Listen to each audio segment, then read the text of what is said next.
अब न वैसा देश रहा न वैसे देश के लोग कि कोई भी राधा तेरी चुनरी सॉन्ग बनाकर हिंदू सेंटीमेंट्स का मजाक उड़ाए और उसके बाद भी वो गाना न केवल हिट हो बल्कि फिल्म रिलीज के बाद भी उसे हर शादी और फंक्शंस में बजाया जाता रहे। आज बदला हुआ भारत है और अब टेकन फॉर ग्रांटेड लेना इन सॉन्ग्स वालों को भारी पड़ सकता है। जिस प्रकार से इसके वीडियो को बनाया गया है, जिस प्रकार के नृत्य इस गीत में देखने को मिलता है वो अश्लील है। जिंदगी के हर मोड़ पर मनुष्य के पास दो रास्ते होते हैं, लेकिन मनुष्य अक्सर आसान रास्ता चुनता है और वही सनी लियोनी ने भी किया। तो आपसे किसी प्रकार की हमदर्दी तो कतई नहीं है। पहले की तरह नहीं कि शंकर जी को भरे बाजार दौड़ाने पर सिनेमा घरों में ताली बजने लगती।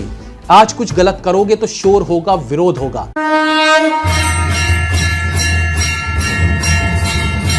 फिल्मों से तो क्रिएटिविटी जा ही रही है, वो तो रीमेक्स बना ही रहे हैं, लेकिन म्यूजिक इंडस्ट्री तो उनसे भी दो कदम आगे निकलती जा रही है।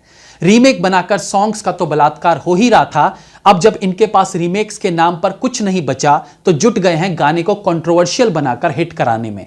लेकिन अब समय बदल चुका है। अब न वैसा देश रहा न वैसे देश के लोग कि कोई भी राधा तेरी चुनरी सॉन्ग बनाकर हिंदू सेंटीमेंट्स का मजाक उड़ाए और उसके बाद भी वो गाना न केवल हिट हो बल्कि फिल्म रिलीज के बाद भी उसे हर शादी और फंक्शंस में बजाया जाता रहे।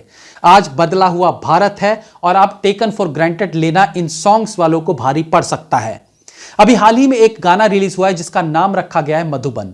एक शुद्ध हिंदी नाम मधुबन मात्र भर से एक भक्ति वाली भावना आती है। उस नाम पर गाना बनाया गया है ठीक इसके विपरीत।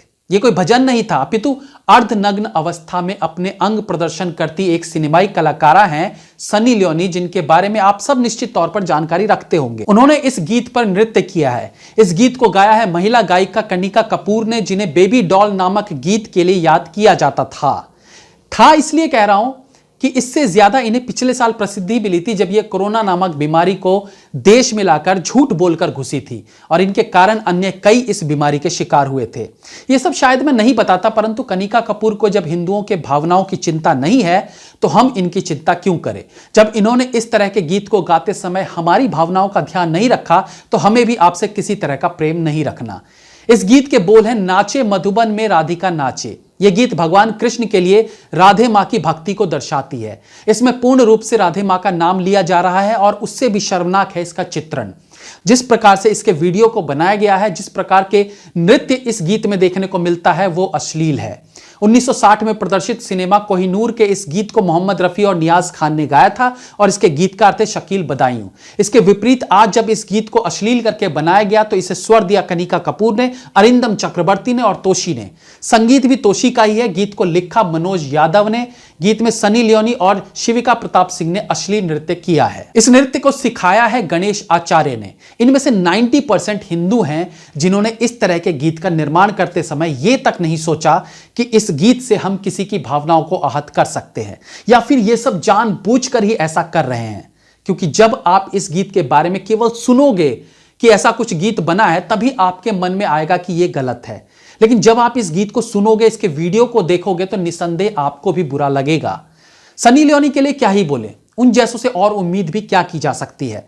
महेश भट्ट जैसे सेक्युलरों के कारण वो इस इंडस्ट्री में आई है और जब पैसा आने लगा तो अपने जीवन के पूर्व में लगे धब्बे को धोने के लिए एक बच्ची को गोद ले लिया। क्या ये सब चीजें हम समझते नहीं हैं? अपनी पुरानी छवि को धोने के लिए ये सब कार्य किए जाते हैं, बल्कि इन्होंने तो अपनी छवि सुधारने के लिए पूरी वेब सीरीज ही बना डाली और दिखाया कि मजबूरी वश वो गलत कामों में पड़ गई। जबकि सच्चाई ये है कि जिंदगी के हर मोड़ पर मनुष्य के पास दो रास्ते होते हैं, लेकिन मनुष्य अक्सर आसान रास्ता चुनता है और वही सनी लियोनी ने भी किया। तो आपसे किसी प्रकार की हमदर्दी तो कतई नहीं है। आज सिनेमा में भी भावनाओं को आहत करने जैसा कुछ भी होता है तो हिंदू आवाज उठाने लगे हैं। पहले की तरह नहीं कि शंकर जी को भरे बाजार दौड़ाने पर सिनेमा घरों में ताली बजने लगती। आज कुछ गलत करोगे तो शोर होगा, विरोध होगा। लेकिन इसके बाद भी कैसे इन लोगों में इतनी शक्ति आ जाती है कि बिना किसी डर के ये इस तरह के अश्लील गानों में भगवानों के नाम को जोड़कर प्रदर्शित करते हैं।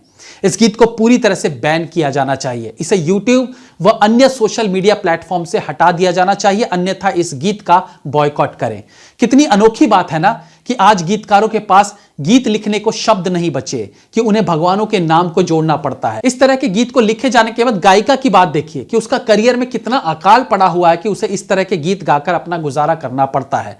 मेरे कहने का मतलब है, यदि प्रोडक्शन हाउस ने इस तरह के गीत को लिखकर गवाकर वीडियो बनाने का सोचा भी, तो इसमें कार्य करने वाले लोगों ने भी इस पे कोई आपत्ति क्यों नहीं जताई? क्यों मुंह उठाकर गीतकार ने गीत लिख डाला? क्यों मुंह उठाकर गायिका ने गीत गा दिया? उन्हें एक क्षण को भी ऐसा प्रतीत क्यों नहीं हुआ कि इसके दुष्परिणाम भी उन्हें भुगतने पड़ सकते हैं? क्या इसलिए कि हिंदू सहिष्णु है तो कुछ नहीं होगा, 2-4 दिन आवाज उठेगी फिर सब भूल जाएंगे? इसी सोच को हटाना है और इस गीत को पूरी तरह से सभी प्लेटफॉर्म से हटवाना है, ताकि दोबारा फिर इस प्रकार का गीत ना बनाया जाए।